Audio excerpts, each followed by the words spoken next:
Yorana, kia ora et bienvenue dans Manava, votre émission Infoservice pour parler de la campagne de juin vert et du papillomavirus. D'ailleurs, c'est 70 à 80% des hommes et des femmes qui seront infectés par le papillomavirus une fois au moins dans leur vie sans peut-être même le savoir. Mais laissons parler des professionnels. Nous avons Teanini Tematahotoa, directrice de l'ICPF, Yorana. Irana.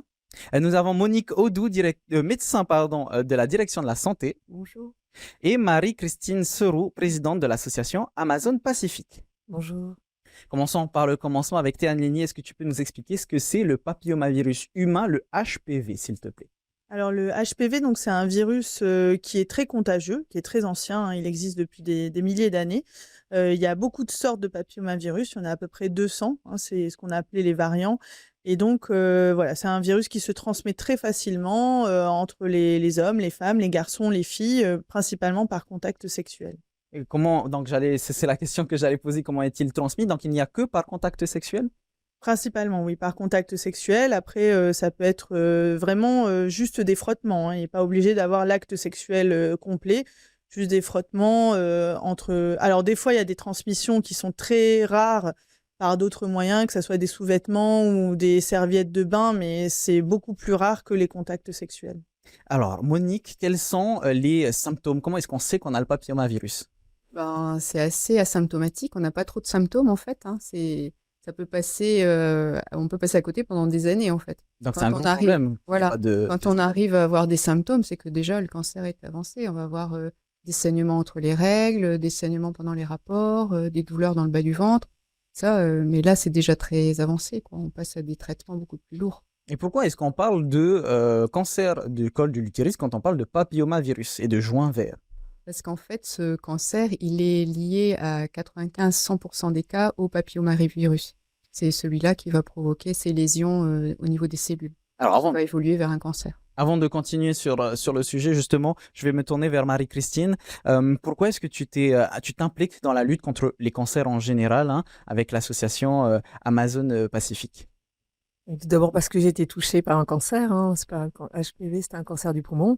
Et puis, l'important, c'est de sensibiliser la population, inciter les gens à prendre conscience de leur santé et de tous les petits symptômes qui ne pourraient pas aller. Et puis, on a effectivement des moyens de dépistage qui sont mis en place aujourd'hui et il faut justement aller faire sa mammo, faire son frottis, on va en parler. Voilà. Alors, ça paraît logique, mais justement, tu viens de parler de prévention, ça paraît logique de sensibiliser Théanini, mais pourquoi le faire? Est-ce qu'on peut rappeler, s'il te plaît? Oui, alors en fait, c'est vrai que juin vert, on l'a identifié comme le mois de sensibilisation sur le cancer du col de l'utérus, mais aussi du coup sur le papillomavirus. Et en miroir avec Octobre Rose, on voulait vraiment, de manière mondiale, hein, identifier un mois particulier.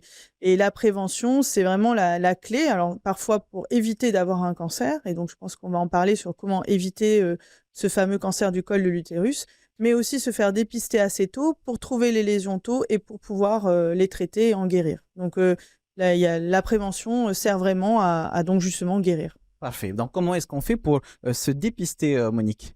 Mais il suffit d'aller contacter son médecin généraliste, son gynécologue ou dans les structures de la direction de la santé. On va faire un frottis. Un frottis, c'est un petit examen qui n'est pas douloureux. On va passer une petite brosse au niveau du col de l'utérus et on va ramasser des cellules. Et on va les étudier après, voir si les cellules sont bien ou si elles prennent des anomalies. Alors, ce sont deux choses qui sont liées, le papillomavirus et le cancer du col de l'utérus, mais là, on parle du dépistage de quoi? Du col de l'utérus? Du cancer, pardon? Dépistage, oui, c'est par le frottis. Ça se fait, alors tout au début, quand on n'en a jamais fait, on va en faire 2 à 1 an d'intervalle. S'ils sont normaux, on va étaler tous les 3 ans. On démarre à 25 ans jusqu'à 64 ans révolus. Pour faire un lien, est-ce qu'on peut aussi se faire dépister pour le papillomavirus? En fait, on peut rechercher. C'est vrai que quand on a fait un frottis qui a une anomalie, on peut rechercher secondairement s'il y a bien du papillomavirus derrière. Ça va être un facteur plus aggravant, on va dire. Il y a des endroits dans le monde où ils vont faire des fois, où ils proposent maintenant à partir de la trentaine chez les femmes de faire juste une recherche du papillomavirus. Et du coup, ils vont même étaler les frottis à 5 ans là, au lieu de 3 ans. Mais bon, ça, c'est pas le cas ici. Ici, c'est tous les 3 ans. Où est-ce qu'on peut se faire dépister justement? Comme je disais au départ, hein, le médecin généraliste, il le fait dans la CPI, hein, chez PMU plutôt, et puis chez son gynécologue aussi. À partir de quel âge? Est-ce qu'on peut le faire à partir de 18 ans, 20 À ans? partir de 25 ans. 25 ans. Avant, c'est trop tôt, ça sert à pas grand-chose. Ça va affoler plutôt qu'autre chose. La prévention, c'est important. Et Anini, quelles sont les méthodes de prévention les plus efficaces contre le papillomavirus pour éviter de l'avoir? Alors, la méthode de prévention pour ne pas avoir le papillomavirus, c'est la vaccination. C'est vraiment la méthode principale parce que malheureusement, c'est un virus, on peut dire quasiment impossible à ne pas attraper. À partir du moment où on a des contacts sexuels, des rapports sexuels, on va l'attraper. Comme je disais, il est très contagieux. Le préservatif ne protège pas. Donc, en fait, vraiment, c'est que par la vaccination qu'on peut éviter de l'attraper ou en tout cas, on se vaccine contre les papillomavirus les plus agressifs, ce qu'on appelle oncogènes, c'est-à-dire ceux qui vont donner un cancer. Et dans le vaccin, il y en a 9. Comme je disais, il y a 200 types de papillomavirus, mais le vaccin protège contre 9 types plus agressifs. Ce sont des vaccinations qui sont obligatoires aujourd'hui? Alors non, c'est pas une vaccination obligatoire, hein, elle est recommandée. Elle est recommandée donc à partir de 11 ans, en particulier chez les adolescents, donc hommes et femmes, donc garçons et filles, qui avant les premiers rapports. Mais aujourd'hui, on sait que vacciner même après les premiers rapports peut avoir une efficacité. Donc en France, par exemple, ils vaccinent jusqu'à 26 ans. Voilà, nous ici, la campagne concernera principalement les garçons et les filles de 11 à 14 ans révolus, c'est-à-dire juste avant les 15 ans. Est-ce que, Marie-Christine, quand tu reçois des femmes dans ton association, des mamans par exemple, tu leur expliques que c'est important de se faire dépister et vacciner? Oui, ça fait partie aussi de nos actions de sensibilisation, hein. On organise effectivement des conférences tous les jeudis, une fois par mois. Et c'est un sujet qui fait partie de nos axes de sensibilisation. Et c'est bien souvent, c'est ah bon, c'est des choses qui sont inconnues. Donc on prend le temps et puis on explique ce que l'on vient de dire. Est-ce que aussi vous faites des campagnes de sensibilisation, par exemple, lors de ces rendez-vous pour les jeunes, donc pour les enfants des mamans, par exemple? Ben, on va participer avec l'ICPF à la campagne de Juin Vert. Donc on sera le 22 juin sur la presqu'île à Taravo. On sera effectivement là pour justement sensibiliser les femmes. Et puis sur toutes les actions que l'on mène, à chaque fois on a un petit volet sur le HPV, sur la vaccination, sur le frottis. C'est vraiment quelque chose d'important. Il faut le dire et le redire. Donc, pour revenir sur ce que Théanini a dit juste avant, donc, est-ce que se vacciner du papillomavirus permet d'éviter d'avoir un cancer du col de l'utérus, Monique? Ça ne permet pas à 100% d'éviter le cancer du col de l'utérus. Il faut quand même, malgré tout, continuer le dépistage par les frottis. Et c'est quand même réduire un tiers de cas en moins de cancer du col de l'utérus. Ouais. Marie-Christine, je reviens vers toi. Est-ce que dans votre association, vous avez déjà eu des femmes qui ont eu le cancer du col de l'utérus? Comment est-ce que vous les aidez dans l'accompagnement? Alors effectivement, il y a des femmes qui sont atteintes de cette pathologie. On les accompagne avec les soins de support. Donc c'est toutes les actions que l'on va mettre autour de la femme pour lui permettre de mieux vivre les traitements, son parcours de soins et puis de tout cet accompagnement psychosocial, entre guillemets. Et c'est ce que l'on fait au Phare Amazon. Tout à l'heure, Monique nous parlait de 95 à 100% des cas du col du cancer de l'utérus sont causés par le papillomavirus. Est-ce que les femmes que vous avez reçues savaient qu'elles avaient le papillomavirus? Non.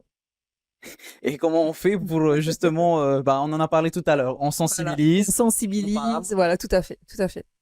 Est-ce qu'il y a un tabou autour de ce thème, Théanini? Parce qu'il s'agit quand même de, comme on dit, papillomavirus, du MST, c'est ça? Donc est-ce qu'il y a un petit tabou autour de ce sujet? En fait, je dirais pas qu'il y a un tabou, c'est plus que, bon, déjà, l'intimité, hein, de manière générale, chez la femme, elle est difficile. On le voit déjà pour les mammographies. L'examen gynécologique, c'est quand même quelque chose qui, voilà, qui est pas forcément facile pour toutes les femmes, d'être nue même devant un médecin et c'est son travail.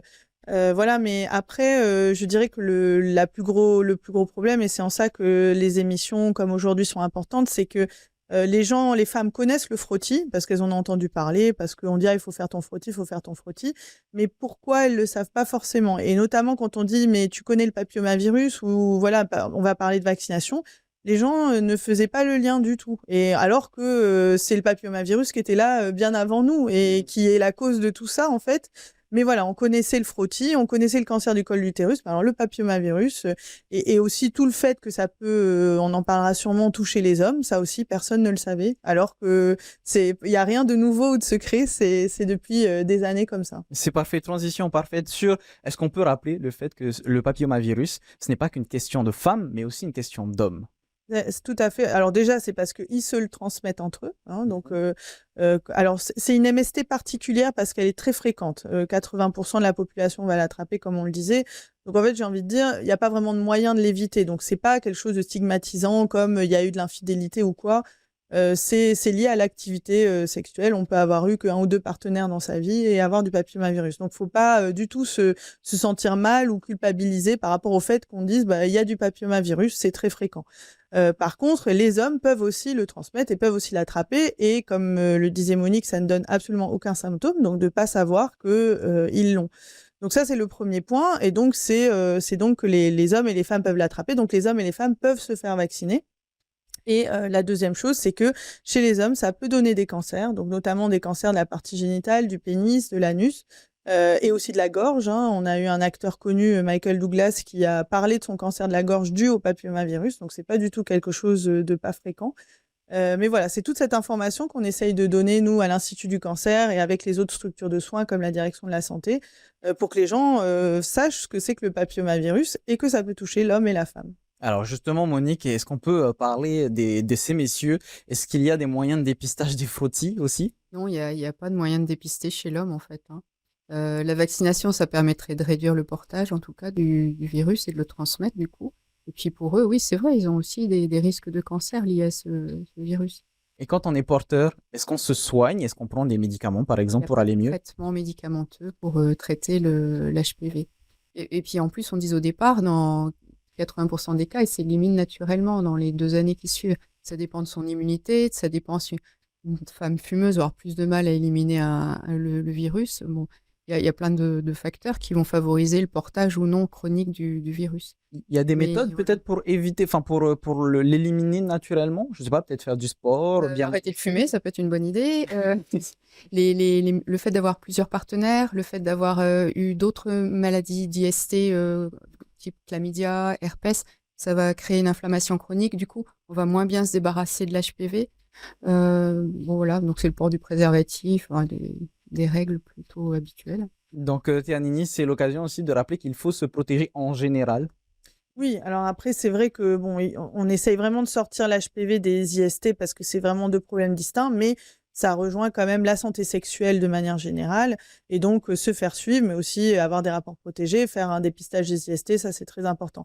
Mais voilà, j'insiste vraiment sur le fait qu'avoir un papillomavirus ne veut absolument pas dire qu'on a eu des comportements sexuels forcément à risque. Hein. On peut tout à fait l'attraper de manière normale. Alors, il y a une lésion qui peut être visible qui s'appelle le condylome, qui est comme une petite verrue en fait sur les parties génitales. Donc, ça peut être sur la partie génitale de la femme, le vagin ou sur le pénis. Donc, ça fait comme des petites verrues marron. Donc, ça, c'est dû au papillomavirus. Donc, évidemment, si on en a, il faut consulter. Et du coup, d'autres tests pourront être faits pour voir s'il y a d'autres papillomavirus à d'autres endroits. Mais sinon, oui, chez l'homme, il n'y a pas vraiment d'examen pour chercher le papillomavirus de manière spécifique. Donc, on en revient au même point, la vaccination est très, très importante. La prévention, en parler, se vacciner, éviter les risques. C'est ça. Donc, on le disait tout à l'heure, mais je préfère juste préciser, le préservatif, on en a parlé déjà. Hein. Donc, ça ne protège pas, mais ça évite quand même en grande partie de l'attraper, Ternini? Alors, ça évite les autres IST, parce que comme disait Monique, le fait d'avoir d'autres IST va fragiliser les parties génitales, donc elles vont avoir plus de mal à chasser le papillomavirus. D'accord. Elles vont être plus enflammées, voilà. Donc en fait, ça protège les autres IST, mais encore une fois, pas du papillomavirus. Donc en fait, c'est tout un enchaînement, comme arrêter de fumer, comme voilà, avoir une bonne hygiène de vie. Évidemment que les choses sont rattachées, mais une fois qu'on attrape le papillomavirus, et on a des patientes qui ne fument pas, qui ont pas d'autres facteurs de risque, mais qui malheureusement peuvent aller jusqu'au cancer du col. Donc, vaccination frottis, c'est le plus efficace. Alors, on parle de prévention, encore une fois, hein, pour éviter de l'avoir, mais quand on découvre qu'on a le cancer du col de l'utérus, Marie-Christine, est-ce qu'on peut venir vous voir pour peut-être être accompagnée sur la suite? Oui, tout à fait. C'est vraiment le rôle de l'association, accompagner les patients et les aidants une oreille attentive, hein, une expérience patient-patient.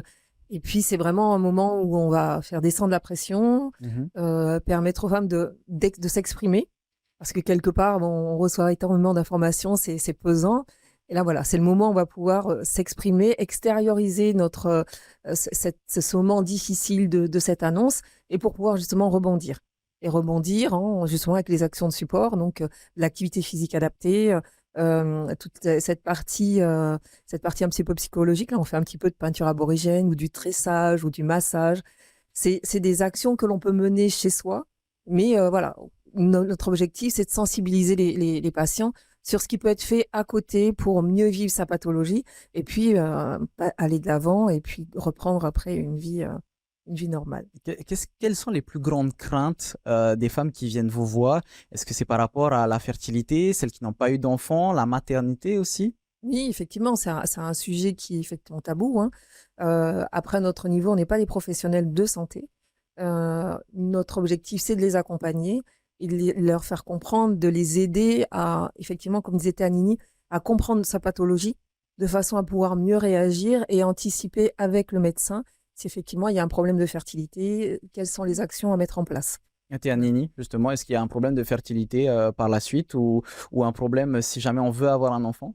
Alors, sur certains traitements, oui, malheureusement, parce que si il y a un cancer et s'il est avancé, on peut être amené à devoir enlever l'utérus. Et donc, parfois, ça peut être un cancer qui touche des femmes jeunes, hein, vers l'âge de 40 ans. Donc, c'est toujours un moment très, très, très malheureux, très triste.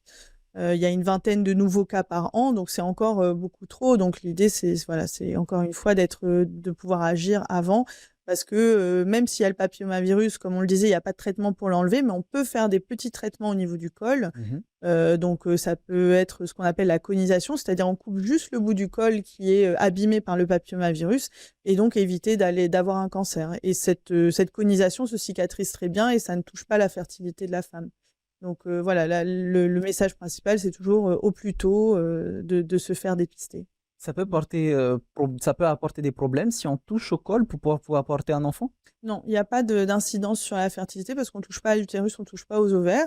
Donc, vraiment. Le col de l'utérus. Voilà, le col de l'utérus, c'est vraiment la partie basse de l'utérus qui est comme en fait un petit tunnel. Et donc, on va juste couper 1 centimètre et ça se cicatrise très bien, hein. C'est un peu la même chose quand on arrache une dent, c'est de la muqueuse, donc ça cicatrise bien. Et après, la femme n'a absolument pas d'impact, même sur sa vie sexuelle. Voilà, en tout cas, il n'y a pas de saignement ou douleur suite à cette opération. Maintenant, ça reste un moment où on touche quand même à son intimité, où il y a des opérations et c'est toujours très difficile, même si c'est pas un cancer et qu'on peut le traiter, de voir des femmes rentrer dans ce parcours-là. Justement, là, on parle des aspects physiques, des impacts physiques. Monique, est-ce qu'on peut être suivi peut-être par un psychologue? Parce qu'on vient de le dire, c'est parfois compliqué d'avoir toutes ces opérations. Dans tous les cas, ça peut être bien d'être suivi par un psychologue. Et c'est vrai que nous, on n'oriente pas forcément, sauf quand c'est des cas beaucoup plus importants, hein, pas forcément après une conisation, mais l'association, on en parlerait peut-être mieux, la prise en charge psychologique des patients. Dans ce cas-là, je vais me tourner vers toi, Marie-Christine. Est-ce que le fait d'être entourée, tout à l'heure, tu nous parlais des activités que vous faites à l'association, est-ce que ça permet de mieux vivre son combat? Oui, tout à fait. De ne pas être seul, de pouvoir s'exprimer, extérioriser ses sentiments. Voilà. Et puis, dans les différents ateliers qu'on peut proposer, on peut avoir de l'art-thérapie qui va permettre d'exprimer un petit peu son mal-être. Et on a des sessions avec une psychologue, un papotage. Voilà. Et surtout, ce qui est important, c'est de sensibiliser sur nos actions que l'on mène, sensibiliser sur effectivement la vaccination, mais surtout sur le dépistage, aller voir un gynéco, sur les rendez-vous qui sont importants. Les dépistages qui existent, il faut y aller. C'est pas pour. C'est important, ça permet d'éviter parce que le cancer, on dit effectivement, c'est comme de la mauvaise herbe. Le but, c'est de l'enlever au plus tôt. Donc, nos actions de prévention, c'est pour agir au plus tôt, sensibiliser la population. Justement, pour poursuivre les efforts, quelles sont les prochaines étapes de la campagne de Juin Vert et contre le papillomavirus? Alors donc là, on va lancer au mois de juin la campagne de vaccination. On est plein dans on est le 3 juin, donc ça commence déjà. Super. Et donc en fait, à partir donc de maintenant, les personnes, donc les parents ou jeunes adolescents munis d'une ordonnance qui sera faite donc par leur médecin généraliste, par leur gynécologue, par leur pédiatre, par leur sage-femme, donc une ordonnance pour le vaccin contre le papillomavirus, pourront le récupérer dans une pharmacie d'officine. Et donc, le vaccin ne sera pas payant pour ces personnes-là. Donc, je le rappelle, pour les garçons et les filles de 11 à 14 ans révolus, donc juste avant les 15 ans. Et donc, ça sera pris en charge par l'Institut du cancer, puisqu'on a un budget qui a été dédié à cette campagne. Donc, on espère qu'il y aura beaucoup de personnes volontaires. Et puis surtout, on informera au fur et à mesure les parents. Il faut que ça soit sur la base du volontariat. Encore une fois, il n'y a aucune obligation. Et comme on le dit, on sait que c'est une vaccination qui marche. Il y a des pays qui l'ont fait il y a 20 ans, comme l'Australie, et on voit les résultats aujourd'hui. Donc voilà, il ne faut pas qu'on perde de temps, il faut qu'on se lance.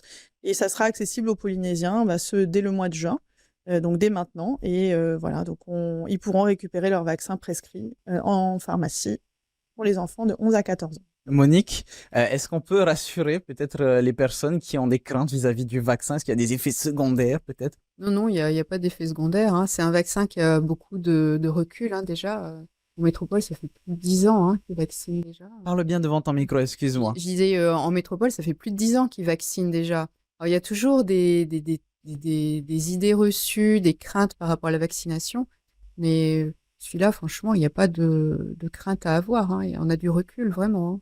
On vient de parler là de l'Australie qui n'a presque plus de papillomavirus. Dans un monde idéal, si tout le monde sur Tahiti se fait vacciner, il n'y aura plus de papillomavirus en Polynésie française. Alors, il y a des maladies qu'on a éradiquées, hein, grâce à la vaccination, en fait, hein. Est-ce que avec l'association Amazon Pacifique, Marie-Christine, vous êtes confronté à des défis, de l'appréhension d'aller se faire vacciner, d'aller se faire dépister? On en parlait un petit peu tout à l'heure de la peur parce que c'est quelque chose d'intime. Mais est-ce que vous êtes confronté à d'autres peurs par rapport au fait de se soigner quand on a un cancer du col de l'utérus, par exemple? Oui, il y a toute la peur qui peut être dans l'imaginaire, hein. On va se dire, on va faire de la chimio, on va mourir. Et puis, les exemples qu'on peut avoir autour de soi. C'est pour cette raison que c'est important, c'est ce que je disais, le cancer, c'est comme une mauvaise herbe. Donc, la prévention, c'est se traiter dès les premiers symptômes. Chacun connaît son corps. Donc, on sait, tiens, ça, c'est pas normal. Comme disait Monique, des saignements entre les règles. On parle de mammographie, on va sentir quelque chose de différent, une texture différente. Il faut pas hésiter. On a un système de santé qui est très, très abordable. On peut aller voir les médecins. Et puis, on est pris en charge. Il faut vraiment, vraiment prendre en main sa santé. Ça sert à rien de se dire, non, mais je suis fort, c'est pas grave, c'est une douleur qui va passer. Non. Non, il y a des douleurs qui passent pas, c'est quelque chose qui persiste. Il faut impérativement aller voir un professionnel de santé. Est-ce que vous allez participer, parce qu'on l'a dit, on est en plein dans le mois de juin vert. Est-ce que vous allez participer? Est-ce que vous avez des rendez-vous à proposer aux personnes pour venir parler justement Alors, on sera effectivement le 22 juin aux côtés de l'ICPF. Et puis après, on organise, par exemple, on a le 9 juin, on organise un tournoi de golf. Et pendant que les joueurs sont sur le terrain, effectivement, on aura une action de sensibilisation. Donc, s'il y a des personnes qui veulent venir nous voir, on sera sur le golf à Timano. D'autres rendez-vous, Théa Nini? Alors, le 6 juin, donc là, très bientôt, on va faire une soirée d'information. Alors, c'est pour les professionnels de santé, donc pharmaciens, médecins, sages-femmes. C'est vraiment pour leur expliquer comment va fonctionner le programme de vaccination, la campagne de vaccination. Donc, voilà. Et l'idée, c'est vraiment que les gens puissent poser leurs questions aux associations, à l'Institut du cancer. Nous, on a un Facebook, un site internet, mais aussi à leurs médecins, à leurs sages-femmes. Même si c'est pour décider de ne pas vacciner, hein, là, encore une fois, le choix est libre. Mais il faut poser ces questions. Comme le disait Monique, des fois, il y a des fausses pensées, des fausses idées, des fausses craintes. Et c'est important de faire confiance à son médecin et de dire, voilà, est-ce que je dois faire vacciner mon enfant ou pas? Nous, on en est persuadés, mais il faut que les parents le soient aussi. Il vaut mieux le rappeler encore une fois, parce qu'en faisant mes recherches sur ce sujet, je me suis aperçu que beaucoup pensaient que c'était qu'une affaire de femmes. On l'a déjà dit, mais on le répète, c'est aussi une affaire d'hommes. Oui, alors déjà, les garçons doivent se faire vacciner aussi. On l'a dit, le cancer peut toucher les hommes aussi. Et puis, je pense que les maris, les conjoints, les frères doivent aussi participer à rassurer la femme dans son suivi. Comme le disait Marie-Christine, un suivi gynécologique annuel, c'est quelque chose dans le quotidien qui peut passer à la trappe parce qu'on a les enfants, le travail, plein de choses à penser. Je pense que le mari peut dire, je crois que tu as ton rendez-vous bientôt, si tu veux, je t'amène, ou si tu veux, je te facilite les choses. Cette fois-là, je garde les enfants. Enfin, voilà, ça doit pas être une charge mentale uniquement féminine, ça doit être quelque chose de partagé dans le couple. Le suivi médical, il est important parce que sa femme, il en aura besoin toute la vie, qu'elle soit à ses côtés en bonne santé. Donc, il doit l'aider à faire son suivi gynécologique. Et on va rappeler, si vous voulez plus d'informations, il y a le site de la direction de la santé, c'est service-public.pf/dsp. Il y a aussi l'Institut du cancer de Polynésie française, icpf.pf, où vous pouvez les appeler au 40 47 35 00 ou par mail dépistage@icpf.pf. Et avant de terminer l'émission, sachez qu'il y a une pièce de théâtre qui parle aux femmes, pardon, et qui parle justement du cancer. Ça s'appelle T'inquiète. C'est du 14 au 16 juin au Petit Théâtre de la Maison de la Culture à partir de 19h30 et même les enfants de 10 ans peuvent venir regarder cette pièce de théâtre de théâtre. On vous met la page Facebook pour plus d'informations. Merci mesdames d'avoir répondu à mes questions. C'est la fin de notre émission. On se retrouve demain à 17h15. En attendant, voici votre VA, votre journal en tahitien. Si vous voulez revoir l'émission, elle est disponible en replay. En attendant, bonne soirée sur TNTV. Maruru itotato farerir a Trahoma Parhiana.